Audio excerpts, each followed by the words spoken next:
generalmente se produce por, o cuando quedan atrapados entre algunos escombros, o algún por ahí quedan, si se le cae algún tronco, algún palo de algún árbol,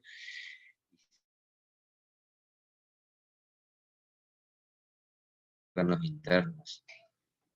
Y esto es muy peligroso porque estos grandes hematomas, se vio estos pacientes que hacían también, por ahí llevaban a una rápida rabdomiólisis con la consecuente insuficiencia renal y por supuesto llevaban generalmente algunos, o la mayoría, vomitaban.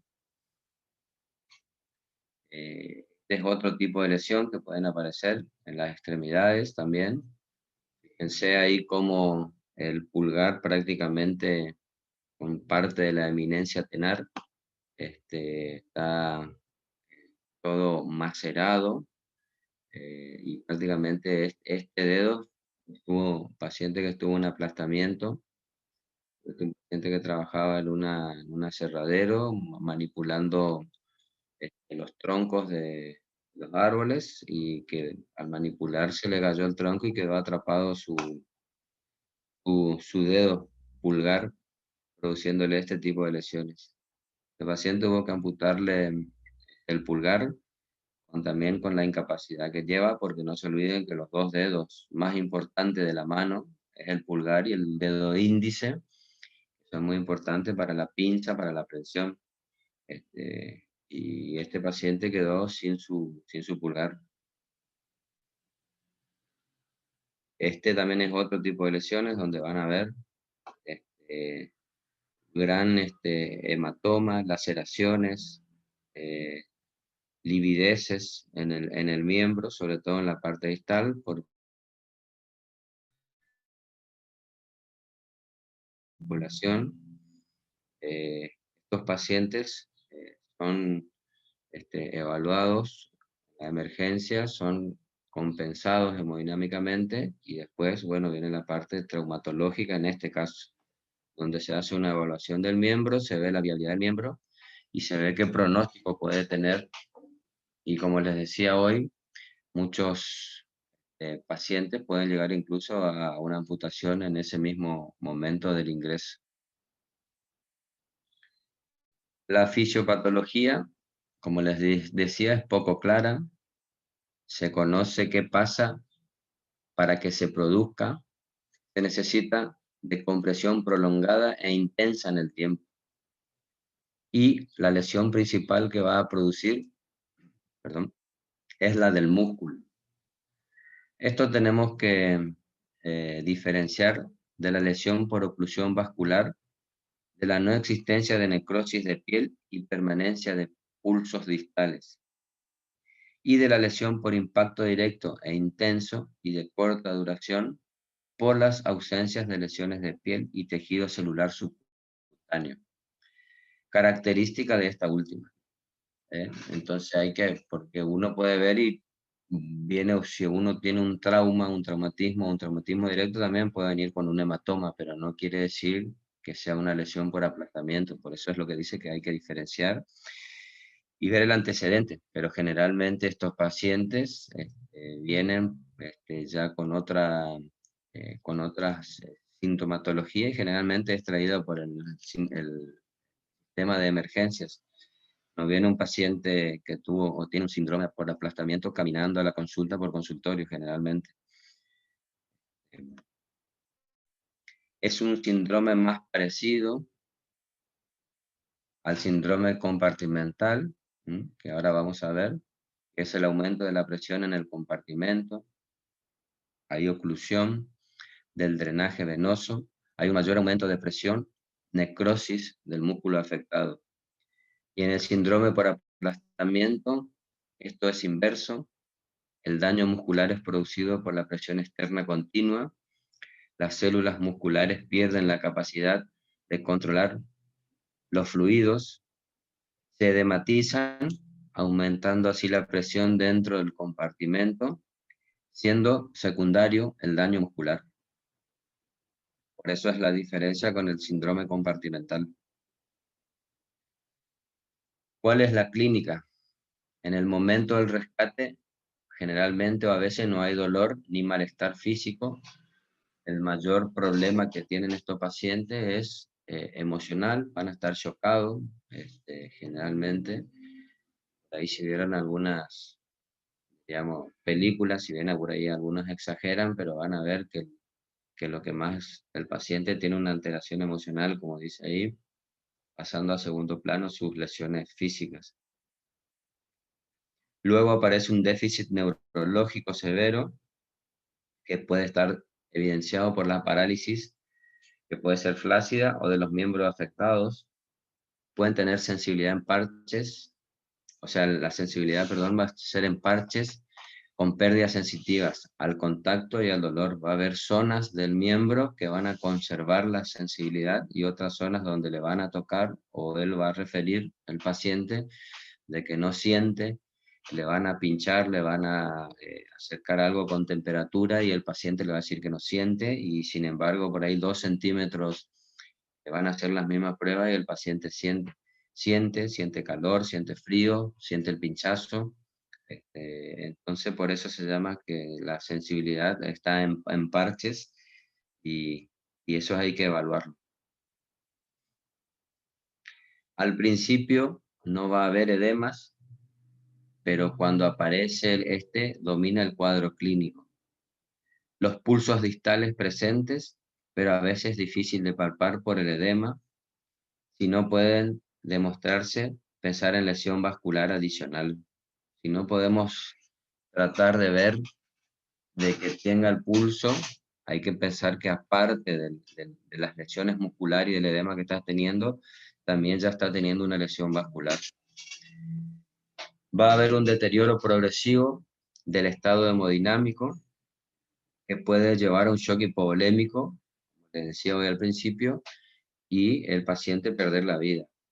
Por eso hay que tratar de compensarlo, de hidratarlo, de hacerlo una buena evaluación, un buen triage en el ingreso del paciente al hospital y evaluar todo el cuadro clínico en general.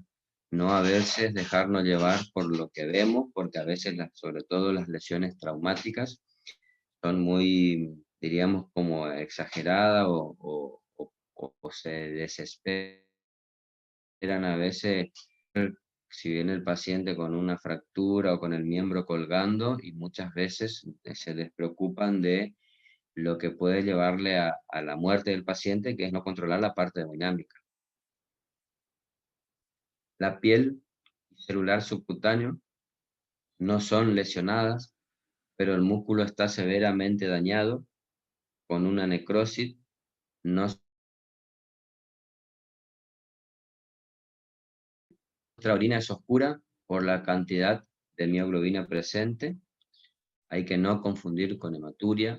Y como les decía, estos pacientes pueden, o hacen, mejor dicho, una rhabdomiólisis, ¿eh? Y eso le lleva a una insuficiencia renal aguda, a consecuente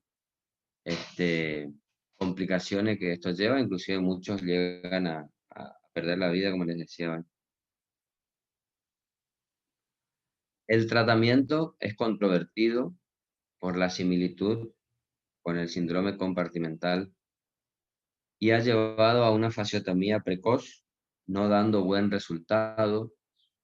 Incluso relaciona a la muerte con esto por el sangrado recurrente por los sitios de la fasciotomía, porque hay pérdida lenta e incontrolable de sangre, y las infecciones difíciles de evitar por la necrosis muscular.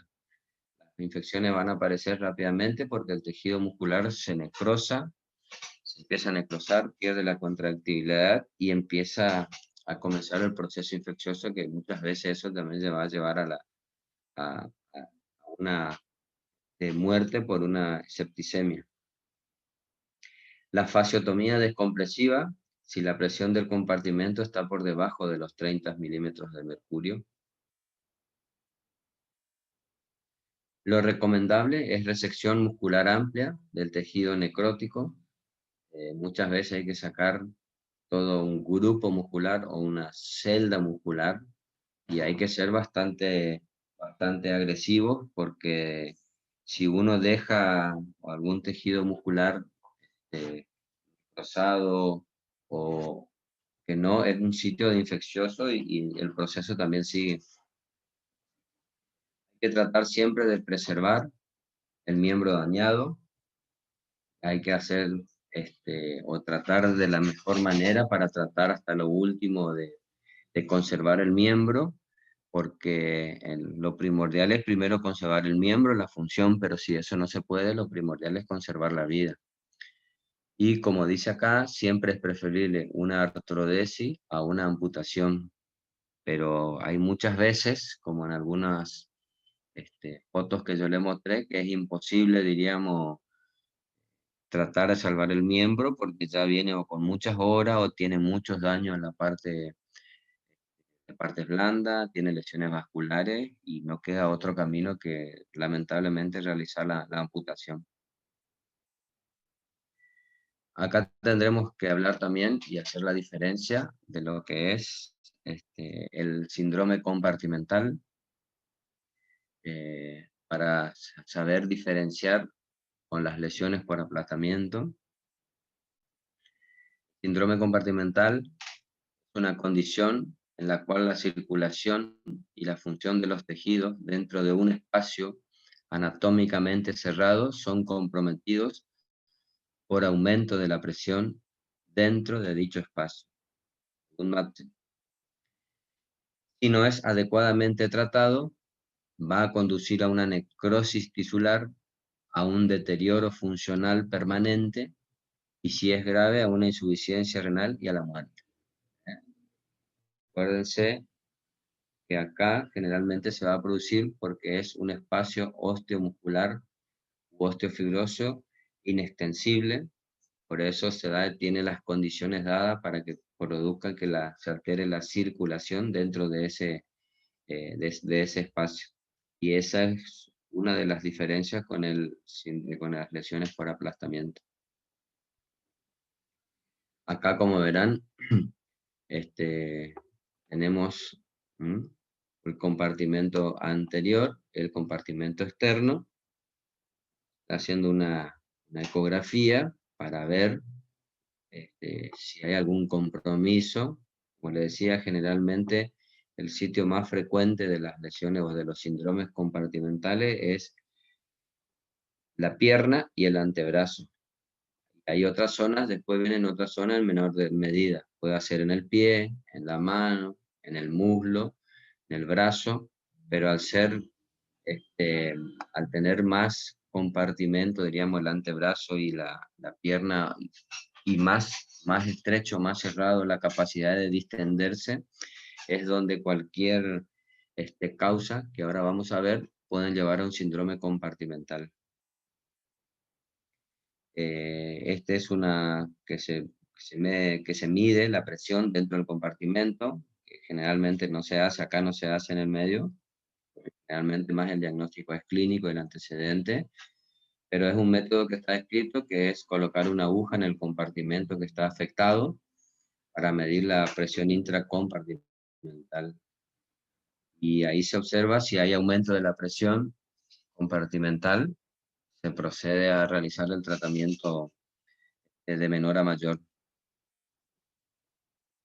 ¿Cuáles pueden ser o cuáles van a ser las causas que nos van a llevar a un síndrome compartimental? Las causas que pueden llevarnos son ortopédicas, fracturas de tibias, del húmero, con las férulas o yeso en zonas traumatizadas. Si hacemos muy a presión, puede llevar a una lesión del compartimento y así comenzar con toda la clínica. También va a haber lesiones vasculares, una injuria arterial o venosa, una lesión por isquemia, por reperfusión. También puede haber causas iatrogénicas, función vascular en pacientes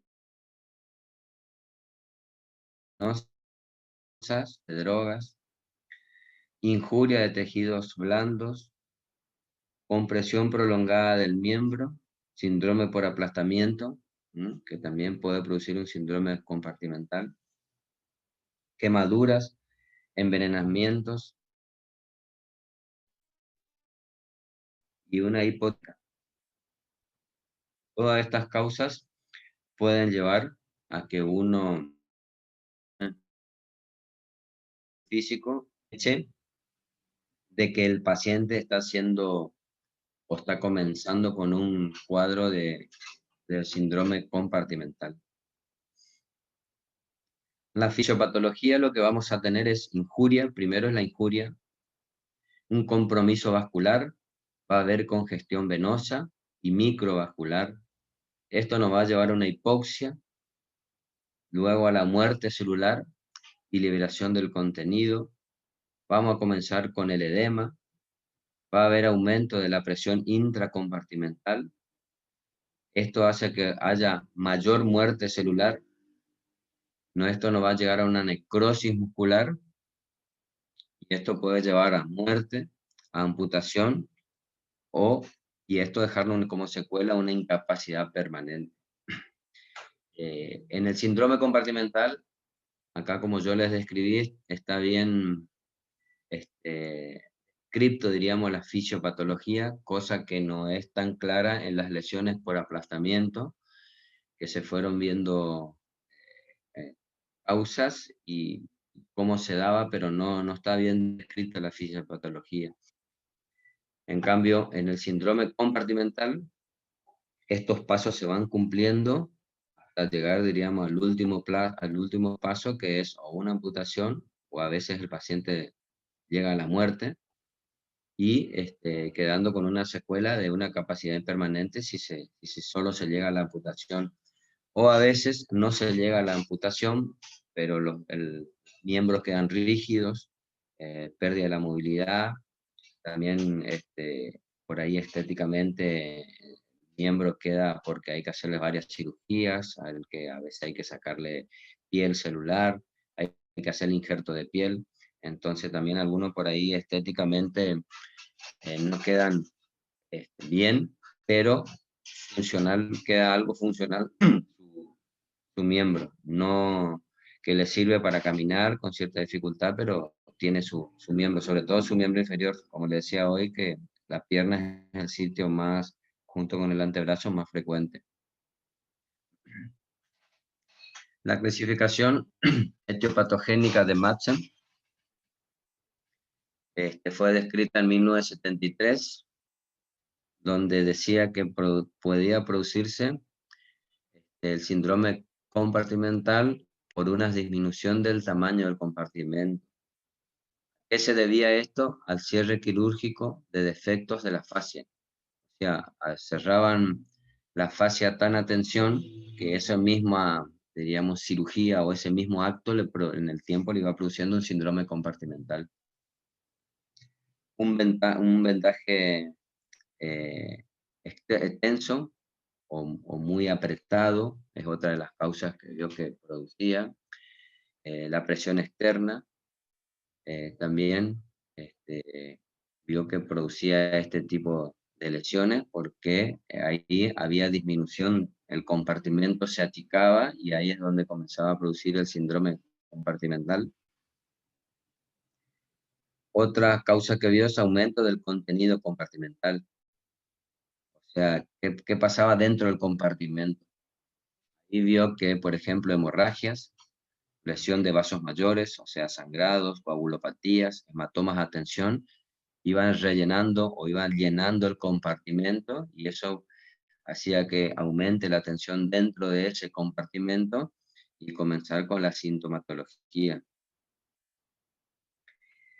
También había aumento de la permeabilidad capilar por edema posisquémico, por un ejercicio exagerado, por un traumatismo exagerado, por drogas intraarteriales, por cirugía ortopédica, por aumento de la presión capilar y un síndrome nefrótico. Eso es lo que encontró Madsen en 1973 ya para clasificar, diríamos, o una de las causas o cómo clasificaba del síndrome compartimental. En la clínica, ¿cómo vamos a evaluar a este paciente? Y es muy importante, además del interrogatorio, por supuesto, en el examen clínico. En el examen clínico vamos a encontrar como ahí bien ven, las 6P. Pain de dolor, presión, va a haber una alteración en la presión, parálisis, parestesias, ausencia del pulso y palidez. Esas, pueden encontrar esas 6 sintomatologías, pero no todas. Generalmente a veces están en el mismo tiempo, no todas aparecen en el mismo momento. Lo importante y más significativo y más llamativo de que a ustedes les tiene que estar orientando a que está comenzando con un síndrome compartimental es el dolor. El paciente va a presentar dolor, un dolor desproporcionado con las maniobras o lo que ustedes le pidan que realice, sobre todo del compartimento afectado. Por ejemplo, si ustedes están sospechando que en el antebrazo está haciendo un síndrome compartimental, le van a mover pasivamente van a extender pasivamente los dedos y el paciente va a pegar un grito desmesurado, desproporcionado con la maniobra que ustedes están haciendo. Entonces eso le va a llevar a orientar a que el paciente puede estar cursando con el antecedente, con el interrogatorio de un síndrome compartimental. Muchas veces, o se ha visto que también ha cursado que hay síndrome compartimental que conservan el pulso, tienen pulso aún, que es lo último por ahí que desaparece, pero que tienen pulso, y uno si se guía solo por la ausencia del pulso no es un síntoma, no es un signo, diríamos, al igual que las parestesias, la parálisis, porque las parálisis pueden ser debidas a otras situaciones que hayan tenido, por eso el interrogatorio es muy importante. Y la evaluación. Pero les repito, lo más importante, lo más importante en el examen físico y en el interrogatorio y ver es el dolor, un dolor desproporcionado, desmesurado con las maniobras que ustedes le van a realizar para examinar los compartimentos afectados. Esto que vemos acá es un paciente que comenzó con un síndrome compartimental. Van a ver que comienzan con flictenas, esto es característico, y si viene una paciente con este cuadro clínico, uno lo ve y tiene que sospechar inmediatamente de que estas ampollas son productos de que interiormente el compartimento está alterado, hay presión que estira por dentro, va estirando el compartimento, entonces va estirando la piel y la piel va produciendo estas flictenas, que algunas son hemorrágicas, otras necróticas. Generalmente esto es característico del síndrome compartimental, pero este paciente ya ustedes al verla tienen que sospechar y ingresar a quirófano, a hacer la fasciotomía, a explorar, a ver, a tratar de disminuir la presión dentro del compartimento para que esto pueda mejorar y evolucionar. Estos pacientes, a veces, cuando tienen esta flictena o este tipo de lesiones, también después comienzan con o son propensos a infecciones en piel, debido a que, como ustedes saben, la piel está colonizada por gérmenes, habitualmente saprófitos, que ante alguna puerta de entrada, algún motivo, aprovechan, se meten y pueden causar también procesos infecciosos, inclusive a veces mortales, como la estafilococcus o la streptococcus. El pronóstico depende tanto del diagnóstico como del momento de la intervención quirúrgica. El tiempo límite aceptable desde el inicio no debe superar las 6 horas. Se habla que superadas las 6 horas, a veces ya comienza o pueden quedar algunas secuelas y con la consecuente a veces amputación, como le decías. Si logramos antes de las 6 horas, los daños que pueden llegar a tener van a ser mínimos e incluso algunos se recuperan totalmente con un buen tratamiento quirúrgico e inclusive a veces algunos no quirúrgicos, pero hay que, cuanto más antes se detecte que comienza o está comenzando con la sintomatología y más rápido se actúe, ahí es donde podemos lograr un buen éxito, tener una buena terminación de esta patología. Como secuela puede quedar la contractura isquémica de Goldman, que es luego de una isquemia prolongada, donde hay retracción de los grupos musculares, eh, con la consecuente rigidez de las vainas, con las vainas, son afectadas las vainas tendinosas, con la consecuente rigidez de los dedos, con una posición como dedos en garra, como manos en garras, que eso sí ya, si se llega a esta situación, diríamos, no tiene retorno, es muy difícil y las secuelas que le quedan es muy difícil en un futuro poder solucionarla. Y muchas veces hay que llegar a la amputación para evitar la muerte. Es costo-beneficio.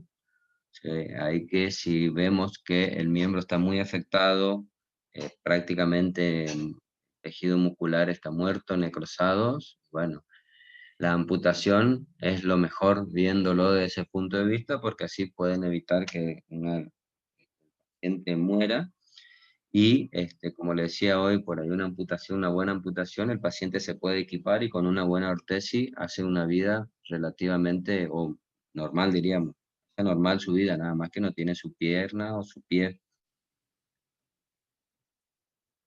Ahí está lo que yo le decía, cómo hacen la retracción fibrosa de los músculos de las vainas tendinosas y los músculos del antebrazo, lleva una retracción fibrosa de una mano en garra.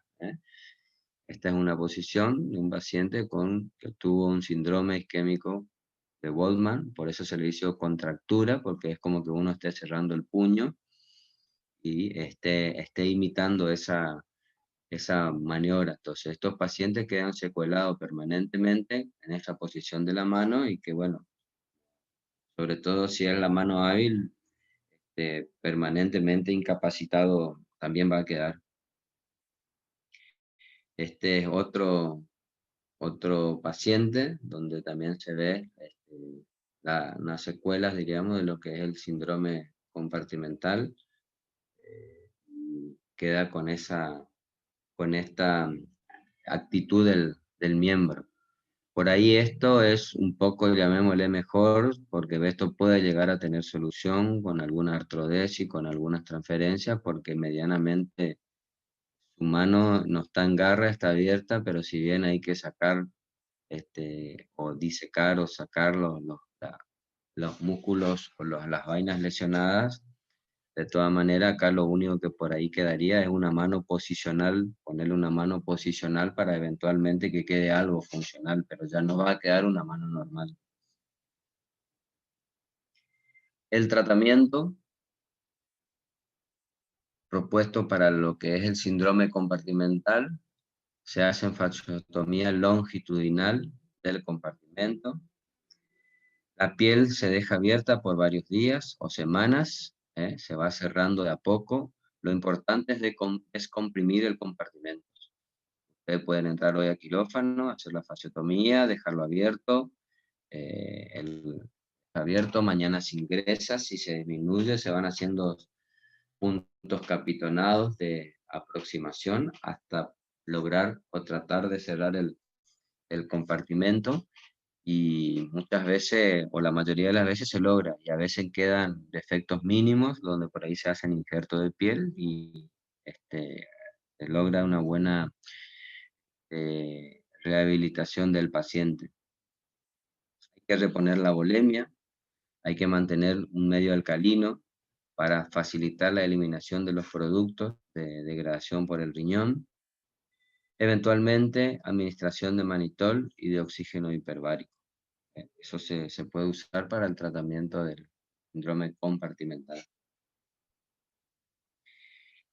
acá van a ver en estos pacientes que estaban, tenían lesiones por aplastamiento, pasando, por ahí le pasa la rueda del tractor, del camión. El paciente viene, acá no aparenta tener una gran, no tiene, o por ahí inclusive uno le hace radiografía, no tiene lesiones óseas. Aparenta ser algo no tan grave, sin embargo, acá hay hematoma, hay edema, no, este compartimento del pie, como también hoy les explicaba, es un compartimento que no puede extenderse o soportar demasiado el aumento de volúmenes de líquidos y empieza a sufrir la circulación y la microcirculación.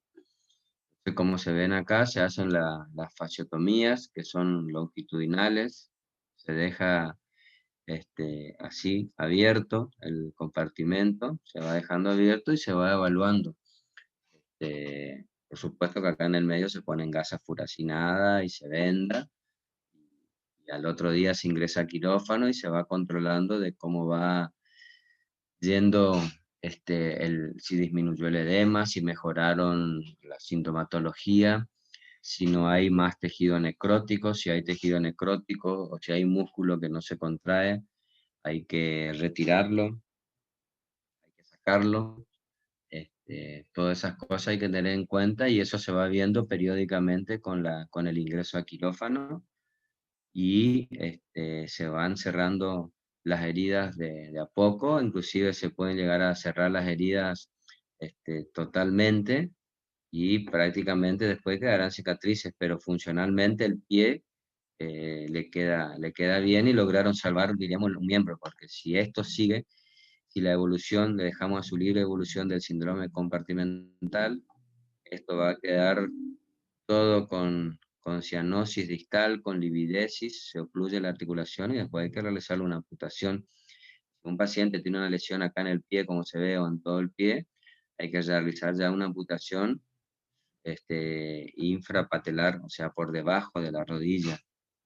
Y también se puede equipar, por supuesto, pero con, con las secuelas que eso conlleva. Si bien pueden llegar a ser una vida normal, les repito, pero no es lo mismo que tratarlo en la urgencia, hacerle la fasciotomía, tratar la liberación de los compartimentos y así tratar de salvar el miembro afectado. Este es otro paciente que este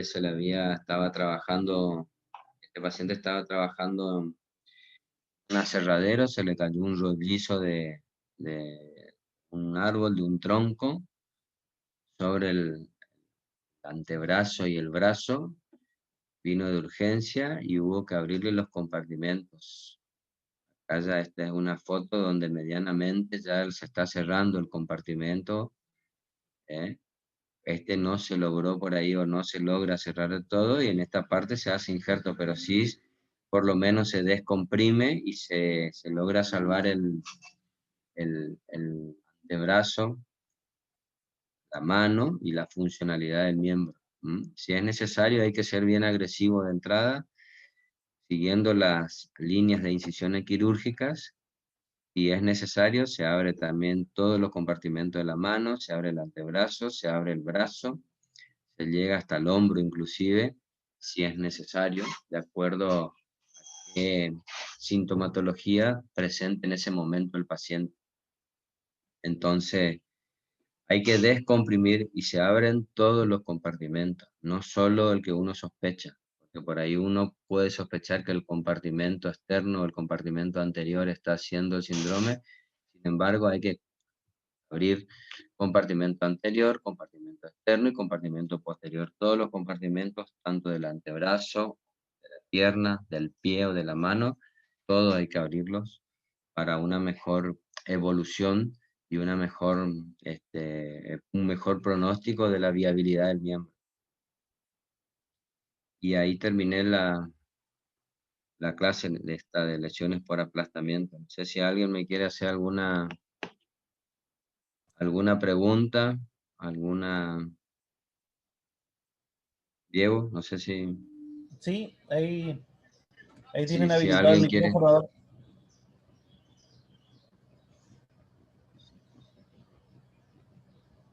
Parece que no, ¿eh? ¿Eh? No, por eso no sé. Si alguno me quiere preguntar algo, si no paso al tema siguiente, si alguno tiene alguna pregunta, chicos, alumnos, Disculpen, hay una pregunta en el chat. sí, a ver, no sé. Dice, doctor, ante una fasciotomía de emergencia, ¿el corte se hace sin anestesia o se hace algún bloqueo nervioso regional antes del corte longitudinal? No, no, no, todo esto bajo anestesia, excepto sea una urgencia, diríamos, y por ahí está en una zona donde no hay nada y vos ves costo-beneficio, si tenés anestesia regional, por lo menos para disminuir o tratar de salvarle en la urgencia, puede hacer, pero generalmente no. Generalmente estos son pacientes que llegan al hospital o al sanatorio, se le hace una evaluación cardiovascular, se ve el estado del paciente, pero generalmente las fasciotomías van con anestesia. Hoy por hoy en miembro superior se utilizan, como vos dijiste, los bloqueos regionales. Ahí se bloquea, por ejemplo, si yo voy a hablar o tengo que operar el miembro superior derecho o izquierdo, se hacen los bloqueos interescalénicos, el anestesista lo hace bajo ecografía guiada por eco, la anestesia, entonces me anestesia solo el miembro, todo el miembro, por ejemplo, superior derecho, cuando me hace un bloqueo interescalénico. Por ahí si tengo que trabajar sobre la muñeca, me hace un bloqueo en el codo o me hace un bloqueo axilar, pero hoy por hoy nosotros, ya en traumatología, casi no se trabaja con anestesia general, y todo lo que es miembro inferior con anestesia raquídea o también a veces con bloqueos regionales, tanto a nivel del nervio, el safeno, en el hueco popliteo o más arriba en el trayecto inguinal. Ahí lo buscan los nervios los ecografistas, los anestesistas, perdón, todo guiado por eco. No sé si tiene otra pregunta o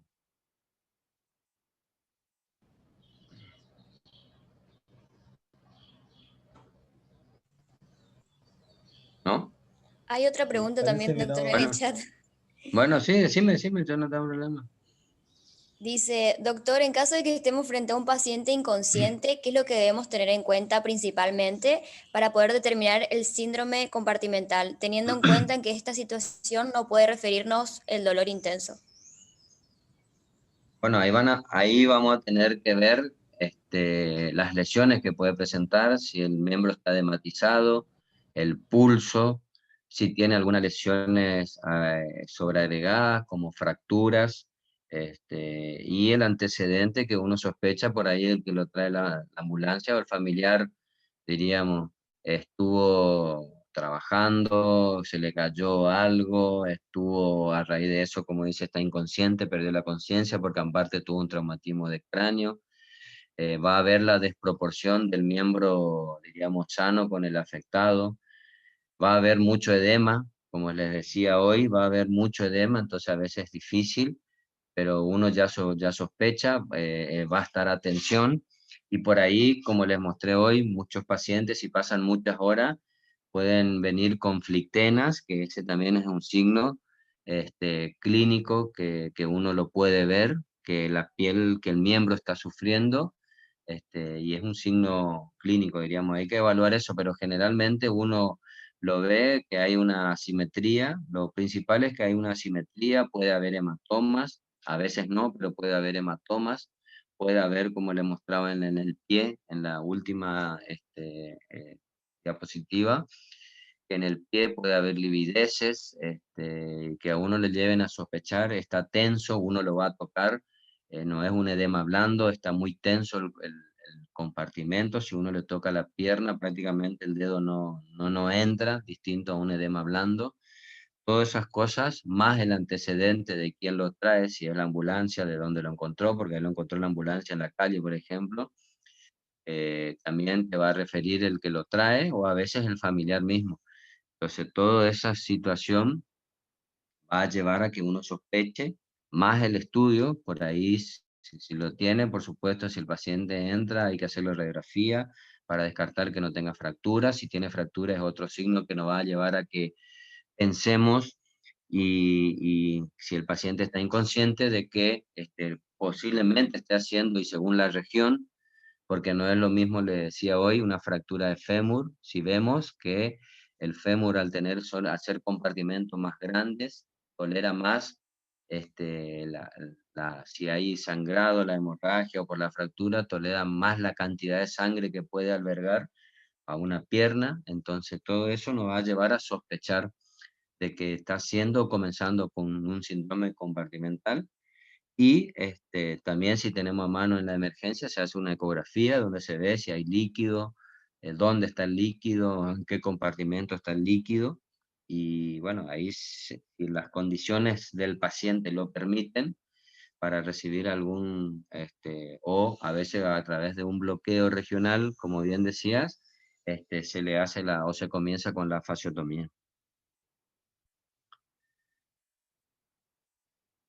No sé si tenés otra pregunta en el... No, doctor. ¿No? Bueno, entonces vamos a comenzar con la otra clase. Gracias. Bueno, de nada. Esta otra clase que me toca darle es patología ortopédica del miembro superior. Dentro de las patologías ortopédicas del miembro superior podemos encontrar a la neuropatía compresiva y a la tenosinovitis. Son, acá como es ortopédica, yo le voy a hablar exclusivamente de, no de fracturas, porque eso no es ortopédico, diríamos, estas son patologías que aparecen. Entonces tenemos estas dos, la neuropatía compresiva y la tenosinovitis. Dentro de las neuropatías compresivas podemos ver que vamos a encontrar el atrapamiento del nervio mediano, el atrapamiento del nervio cubital o también el atrapamiento del nervio radial. Estos tres nervios, al ser comprimidos por algún motivo, que ahora veremos, nos pueden llevar a dar origen a las neuropatías compresivas. Dentro de la compresión del nervio mediano vamos a atender lo que conocen, o por ahí escucharon, el síndrome del túnel carpiano. Eso nos va a dar la compresión del nervio mediano. ¿Mm? Vemos un poco el repaso a la anatomía, cómo está formado el túnel carpiano, que va a estar formado por un plano donde debajo, diríamos, el plano óseo, va a constituir la base de lo que es el túnel carpiano por el ligamento del carpo, y por este túnel diríamos osteofibroso, porque la base es ósea y su techo es fibroso, van a pasar los tendones flexores, superficiales y profundos, juntos con el nervio mediano. Cualquier disminución en este canal, por donde pasa el nervio mediano, nos va a dar origen a la patología conocida como síndrome del túnel carpiano. ¿Cuál es la sintomatología que van a presentar estos pacientes? Vamos a tener las sintomatologías, podemos tener sensitivas, que podemos tener parestesias o disestesias. Cualquiera de las dos puede presentar este atrapamiento del nervio mediano. Acá, como van a ver en la figura, van a ver cuál es el territorio inervado por el nervio mediano, que sería en la parte palmar, una parte del pulgar, índice mayor y la mitad del cuarto dedo. En la parte dorsal es la parte distal, las últimas dos falanges del dedo índice, medio, la parte hacemos un corte longitudinal, la parte externa del cuarto dedo, y la parte del pulgar sería. Ese es el territorio del nervio mediano. Entonces cualquiera, al examinar ustedes, pueden en este territorio, si presenta o una parestesia o una disestesia, puedo estar sospechando de que hay un atrapamiento acá a nivel del túnel carpiano. Lo otro que van a ver acá son los otros territorios de los nervios, el nervio cubital y el nervio radial, tanto en la inervación dorsal como palmar. ¿Qué otros síntomas va a presentar? Estos ya son síntomas motores que va a presentar. Va a presentar una atrofia de la eminencia tenar. Si viene un paciente y usted en el examen físico ven que presenta una atrofia de la eminencia tenar, tienen que sospechar de que el paciente está con un atrapamiento del nervio mediano, un atrapamiento crónico para que llegue, diríamos, a esta ya, sintomatología clínica. Generalmente el paciente viene con el nervio mediano, viene por dolor, parestesias, sobre todo nocturnas. Muy pocos son los que llegan o vienen con esta sintomatología ya, evidencia clínica de una atrofia de la eminencia tenar.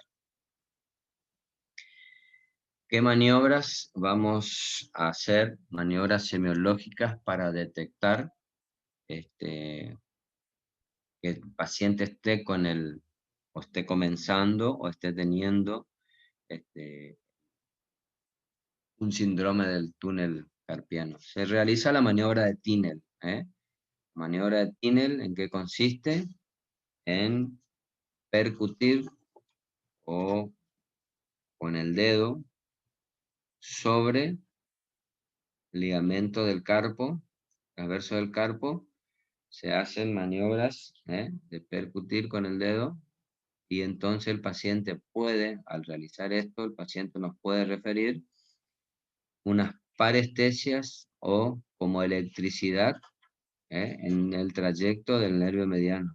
Acá, como ven en la figura, puede referir en todas las zonas o en algunas de estas zonas que el paciente puede referir que comienza o como que cada vez que uno le hace una percusión sobre el ligamento transverso del carpo, en esa zona el paciente empieza con esa sintomatología de electricidad o punzadas de electricidad. Esto es un examen muy fácil de hacer, muy fácil de distinguir, y que el paciente le va a referir que sí, si es positivo, bueno, ya tiene la sospecha uno de que está comenzando o que viene con un síndrome compartimental. Otra maniobra es la maniobra de Fallen, que consiste en poner, como muestra la figura, en 90 grados, ambas muñecas, poner en esta posición. Acá se va a producir una compresión del nervio, se achica el túnel carpiano para la contracción de los músculos de los tendones flexores, y el paciente generalmente al cabo de los 20-30 segundos de estar en esta posición, el paciente va a referir que comienza con hormigueos o parestesias. Esto es indicativo, es otra maniobra que se realiza para ver que el paciente puede estar está comenzando con un túnel carpiano. Y le explicaba que el paciente viene por dolor, generalmente que son nocturnos, porque el paciente, uno cuando duerme a veces adopta ciertas posiciones similares con la flexión palmar del muñeca, por la posición que uno duerme, diríamos a veces. Entonces por eso es que aumentan las parestesias, son nocturnas, o que a veces al ponerse en esta posición mientras duerme, por supuesto de manera inconsciente, el paciente refiere que se despierta por las noches, le despierta el dolor y hormigueo, pero porque por ahí está durmiendo una posición de la flexión de la muñeca y eso le va a llevar a que le moleste o le duela y comience con la sintomatología, sobre todo de hormigueo y dolor. ¿Qué estudios complementarios vamos a pedir para realizar en estos pacientes? En estos pacientes le podemos pedir un electromiograma, que el electromiograma nos va a informar si hay alguna alteración aguda, si hay una alteración crónica en la transmisión del impulso nervioso del nervio mediano. También podemos pedir una ecografía de muñeca, que eso nos puede llegar o nos va a llegar a orientar si el canal o el túnel carpiano está estrecho, si es normal, si está engrosado, y eso nos va a dar la pauta juntamente con el examen clínico, el examen físico, de que el paciente puede estar haciendo un síndrome del túnel carpiano. Otro estudio que podemos pedir también es una resonancia, donde en la resonancia también vamos a poder evidenciar y ver bien cómo está el túnel carpiano, si hay líquido en su interior, si hay líquido en la vaina de los tendones, si el nervio está engrosado, si hay algún tipo de lesión, o descartar de que no haya ninguna lesión, pero generalmente se ve sí en la resonancia que hay un estrechamiento del túnel, que hay líquido alrededor del túnel y eso va a causar la compresión del nervio mediano. El tratamiento que podemos hacer en estos pacientes es comenzar dependiendo de la sintomatología y de los que nos comenten, de cuánto tiempo viene con esta sintomatología. Puede ser no quirúrgico, comenzar con una rehabilitación, con férulas para inmovilizar, porque acuérdense, como recién les dije, que la flexión dorsal la flexión palmar, perdón, de la muñeca disminuye el estrechamiento y comenzaba con la sintomatología. Entonces, al colocar una férula, mantenemos la extensión de la muñeca y evitamos esa posición antálgica que le produce dolor. También se pueden realizar infiltraciones,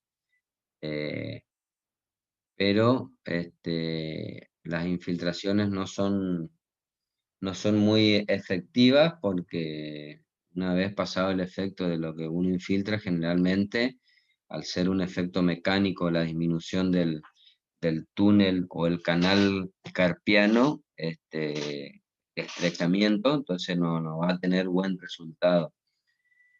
Más que nada las infiltraciones muchas veces es para que pase un poco el dolor y ahí comenzar con el tratamiento no quirúrgico de rehabilitación de férulas y ver si con el tratamiento ese kinésico, diríamos, básicamente puede tener una mejor evolución y no llegar a la cirugía.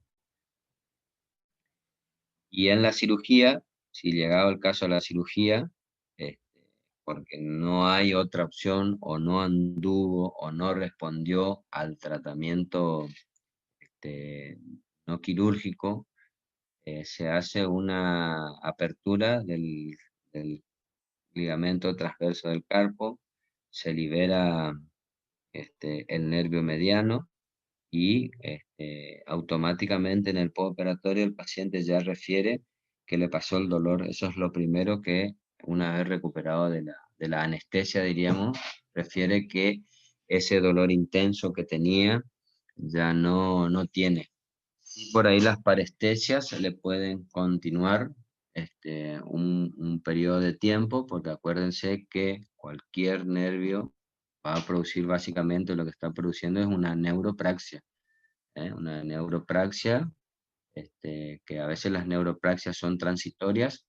En este caso, una neuropraxia que al liberarse el nervio se va a ir recuperando, al dejar de ser comprimido, se va a ir recuperando la funcionalidad, más luego, después de la cirugía y de la cicatrización de la herida, con el tratamiento kinésico, también se le va a ir bastante el edema por el lado postoperatorio y el edema por la compresión que tenía el nervio, y va a ir cediendo esa sintomatología de las parestesias. Pero lo primero que se le va al paciente es el dolor. En el postoperatorio inmediato es el dolor, ese dolor que refería, que no le dejaba hacer nada, que no le permitía. Ese, una vez que termina la cirugía, inmediatamente desaparece. Después tenemos el atrapamiento del nervio cubital. El atrapamiento del nervio cubital puede estar en dos regiones. Pueden hacer una neurodersitis del cubital o un síndrome del canal de Bouillon. Vamos a ver dónde puede comenzar el atrapamiento. Puede comenzar a nivel del codo, tenemos la epitróclea. No se olvide que por el canal epitrócleo craneano pasa el nervio radial.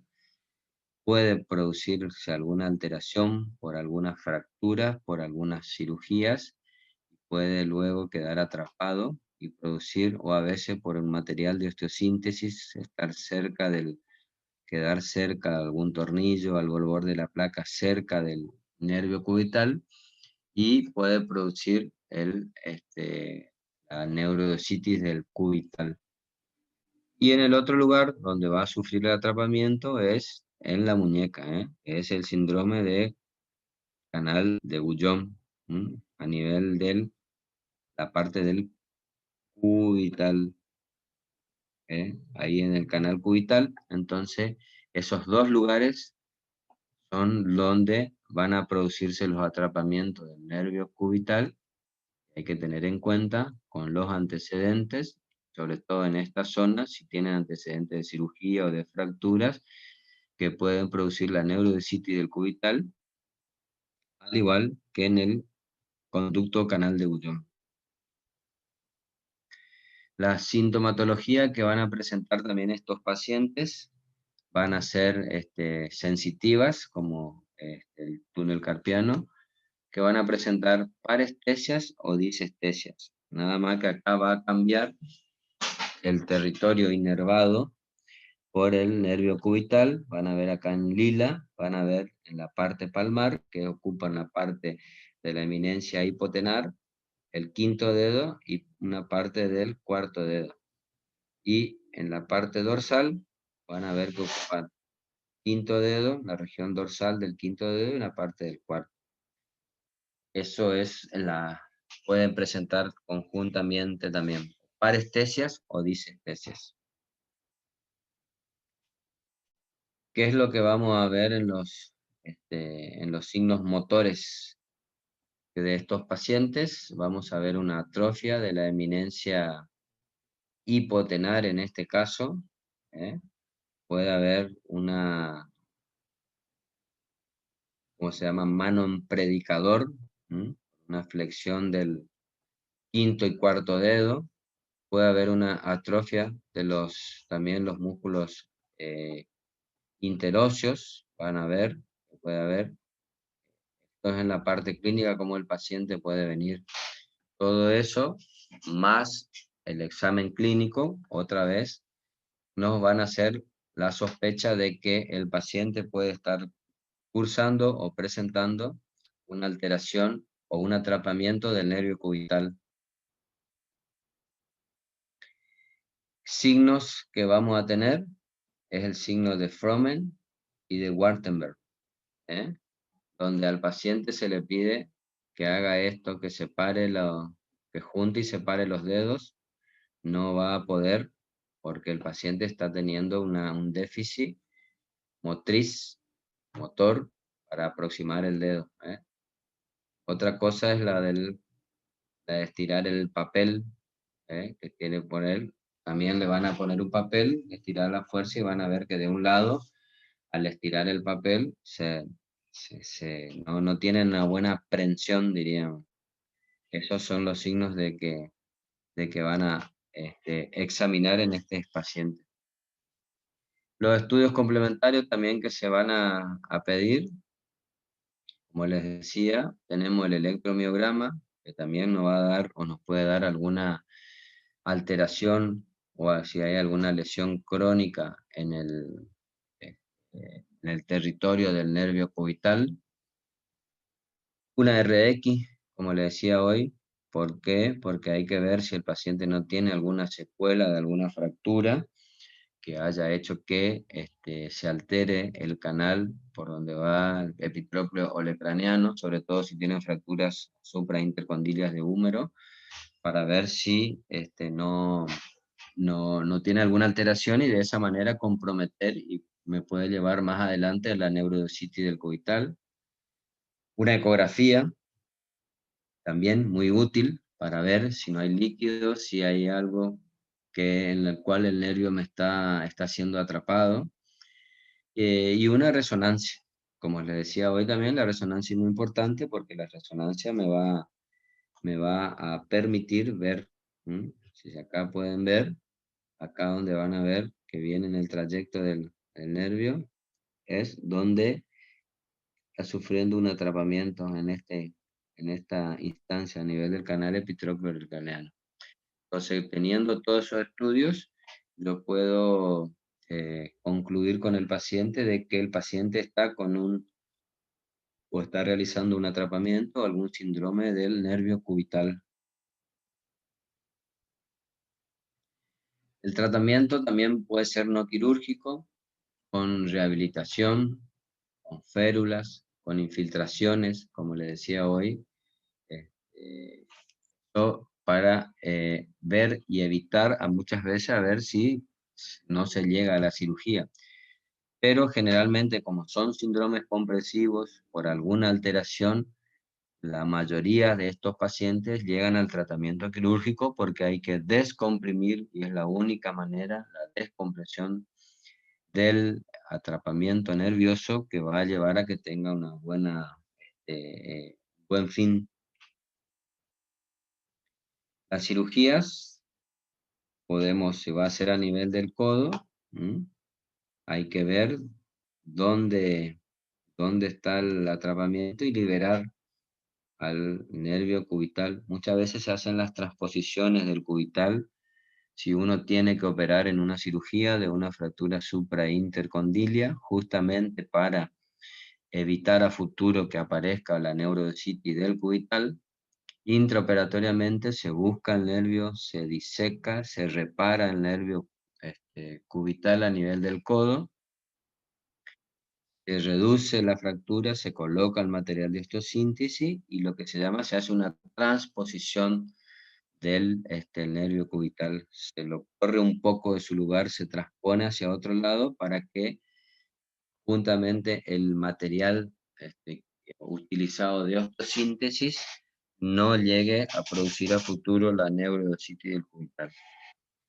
Y a nivel de la muñeca, hay que liberar el canal de Bouillon, se hace una incisión a nivel que comienza a nivel de la palma.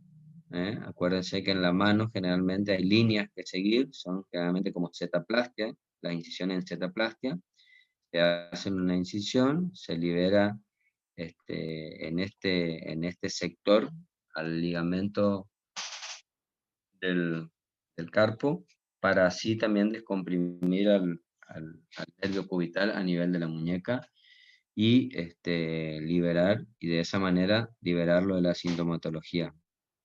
Generalmente la mayoría sensitiva y algunas motores, ya que el paciente va a traer. Dentro de las otras patologías, como les dije hoy, tenemos la tenosinovitis, y esa tenemos particularmente dos, que son dedo en resorte y la tenosinovitis de Kervain. El dedo en resorte se va a producir por un engrosamiento de las vainas tendinosas. Acá vemos la anatomía, que el dedo está formado por las poleas. Generalmente las causas del dedo en resorte no hay causas, una sola causa, sino que son varias, o son factores, trabajadores manuales que hacen mucho trabajo manuales, las modistas, las que cosen, todas esas personas que hacen un trabajo muy muy manual, tan predispuesta que en algún momento de su vida le aparezca el dedo en resorte. Es un engrosamiento de la vaina, se hace como un anillo, diríamos, alrededor de la vaina del tendón, se engrosa, y uno al flexionar el dedo, queda el dedo en flexión, queda como atrapado, y al hacer mucha fuerza, logra destrabarlo y hace como un resorte, por eso se llama un resorte, porque el dedo hace como un track y vuelve a su posición normal, pero hace como un resalto, por eso se llama un resorte en realidad. El tratamiento no quirúrgico muy pocas veces tiene buen éxito, como le decía también hoy, porque estos son cuestiones mecánicas, hay que descomprimir y en este caso abrir la vaina del tendón, porque si no, no va a tener buen resultado, liberarlo a la vaina tendinosa, al tendón, dentro de la vaina para que pueda hacer movilizarse bien, porque en este momento si está con el dedo en resarte o con el engrosamiento, como muestra la figura acá, van a llegar a apreciar de que esto, si no se hace una incisión, no se reseca o no se abre la vaina en forma de uso, el tendón que está abajo no va a dejar de estar, de hacer ese resalto, inclusive a veces queda llegar a trabado el dedo en una posición de flexión y duele mucho. Y el tratamiento quirúrgico, como le decía ahí, acá, vemos ahí, se abre en forma longitudinal y a veces está muy engrosado, se reseca en forma de uso, reseca una parte de ahí de la polea, que es la que se engrosa, y eso permite liberar al tendón, y de esa manera le solucionan el problema. En la otra patología frecuente que suele aparecer es la tenosinoditis de Kerbein, que como ustedes saben, van los extensor corto del pulgar, el aductor largo del pulgar, generalmente van en una misma vaina, van en una, pasan por un retináculo de los extensores, que se llama, y esos quedan o sufren, el retináculo empieza a sufrir un engrosamiento, como un atrapamiento, y el paciente empieza con dolor. Sobre todo son pacientes también que son muchos trabajadores de manuales, generalmente se ve que trabajan mucho con la mano, con la flexión de muñeca. Es muy frecuente que en estos pacientes aparezca, con aquellos que tocan el bombo, como se dice, también algunos instrumentos le pueden aparecer. Acá van a ver, acá se le hacen hacer maniobras al paciente, donde van a ver en la extensión, en la abducción, cómo se ve que está engrosada, ¿ves? La vaina del tendón, llega a palparse como un nódulo fibroso a veces, como un cordón, y el paciente refiere dolor. Se le hacen hacer las maniobras de Filkenstein, donde el pulgar se aduce hacia adentro, se dirige hacia el quinto dedo, y esta maniobra le va a desencadenar dolor en esta región, bien en esta región, a nivel de la muñeca, ahí donde el paciente le va a referir dolor. Se hace esta maniobra, también se aprieta el pulgar y se hace dirigirse hacia cubital, la maniobra de la flexión cubital se haría, y ahí el paciente le va a referir muchísimo dolor, inclusive una incapacidad de hacer esta maniobra por el dolor que tiene en esta zona de región de la muñeca. Los estudios complementarios que se pueden pedir son, bueno, una radiografía, que acá se puede ver si tuvo alguna lesión o algún engrosamiento, inclusive alguna pequeña calcificación, se va viendo si es crónico, a nivel de la apófisis distal del radio. Y también se puede pedir una ecografía donde va a informar, o donde se va a ver, acá se va a ver esto es el tendón, se va a ver el engrosamiento, ven acá como un redondo más, con el engrosamiento de de la vaina del tendón a nivel del retináculo, y eso es lo que hay que liberar. En la cirugía, como le decía, tienen que, acá ver en la parte de la anatomía, hay que liberar, para que al hacer la maniobra de Finkelstein, esto, como está engrosado, no permite que esto transcurra o se deslice bien, y esto es lo que le va a producir dolor. Toda esta región, porque acá también acuérdense que está en la estiloide del radio, entonces acá es donde el punto de mayor dolor sobre el plano óseo. Se hace una liberación, como bien ven acá, teniendo en cuenta la rama superficial del nervio radial, por supuesto, porque si no le va a quedar una parestesia o disestesia continua. Se libera, se abre la vaina y la sintomatología cede en el operatorio. Esto le quería mostrar, que esto es una lesión tendinosa en una cirugía que hicimos, donde acá, esto es un mal de Finger se llama, está cortado el tendón extensor, acá está el cabo proximal y acá se ve el cabo distal. Eso, el mal de Finger, queda como el cuello en cisne, el dedo de cisne. El paciente a veces requiere un antecedente traumático, generalmente, que a veces muchos basquetbolistas sobre todo, o algunos jugando al básquet, o otro que va y le pega la pelota justo en la punta del dedo, con la fuerza necesaria, y lesiona o rompe el tendón, el extensor del dedo, puede ser índice, puede ser cuarto, cualquiera de los dedos. Se hace una sección y es necesario realizar una cirugía, porque si no, la falange, la interfalángica distal le queda en flexión y no permite que cuando uno estira, estire. Y si es muy molesto, depende del dedo, le vuelvo a repetir, pero sobre todo si son los primeros dedos es muy molesto porque le queda la flexión interfalángica, le queda en flexión. Entonces lo que se hace es, se hace una setaplastia, se llega a encontrar y se buscan los cabos. Este es el cabo proximal, como les explicaba, acá está el cabo distal. Se coloca el dedo en hiperextensión con una clavija a través del hueso, que va a agarrar la falange distal y la falange media, para luego reparar el tendón, y esto, diríamos, le sirve de protección del que el dedo no se va a flexionar, no vamos a hacer ningún tipo de movilización, y va a permitir que cicatrice la unión del tendón, se haga una fibrosis y se repare el tendón. Acá intraoperatoriamente se ve la colocación de la clavija, para que inmovilizar, y así no pueda cicatrizar deje cicatrizar el tendón.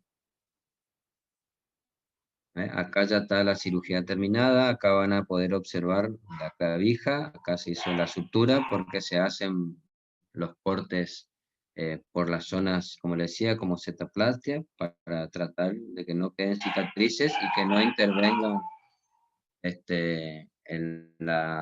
luego en la cicatrización y me formen cicatrices retráctiles. Entonces se hace ese tipo de cirugía con esas incisiones. Terminó esta clase, que es media corta, diríamos. No sé si alguno tiene alguna pregunta, algo que... Chicos, Diego, ¿eh? sí, sí. No sé, preguntarle ahí a Ahí los está chicos. activo el micrófono. Doctor, disculpe, yo quería hacer una pregunta. Si la Bueno, tensosinovitis, digamos, el paciente se puede sí, manifestar con una dificultad en tenosinovitis. sí, en la tenosinovitis, perdón, si el paciente se puede presentar con una dificultad Sí, a la hora de extender el dedo, o sea, que pueda flexionar tranquilamente, pero que no pueda extenderlo, digamos. sí. Y si no podés tender, tenés que sospechar que hay alguna compresión, como te decía, o un dedo en resorte, depende del sector o qué dedo vos me estás diciendo, pero generalmente, si es de dedo, básicamente que el problema es en el dedo, tengo que sospechar de que el paciente está comenzando con una lesión a nivel de la vaina del tendón. Puede ser un dedo en resorte, o pues que ya si es a nivel de la muñeca, como te decía, puede ser ya un engrosamiento ahí de Kervain, pero si es de la mano, generalmente uno sospecha de que puede hacer un dedo en resorte. Si no puedes tender, si flexiona y no puedes tender, es porque hay un problema mecánico, algún trastorno mecánico que le está impidiendo eso. Porque si el paciente tiene solo una tenosinovitis o una sinovitis, diríamos que es líquido en la vaina del tendón, el paciente va a poder extender y flexionar los dedos o los dedos de la mano con dificultad, pero lo va a hacer. Pero si no lo puede extender es porque algo mecánico, diríamos, le está molestando, le está trabando. Por eso te digo, ahí tiene que haber una alteración ya de la vaina, tiene que estar engrosada que no le permita que flexione, pero que no extienda. No sé si eso es lo que vos me preguntabas. Sí, doctor, gracias. Bueno.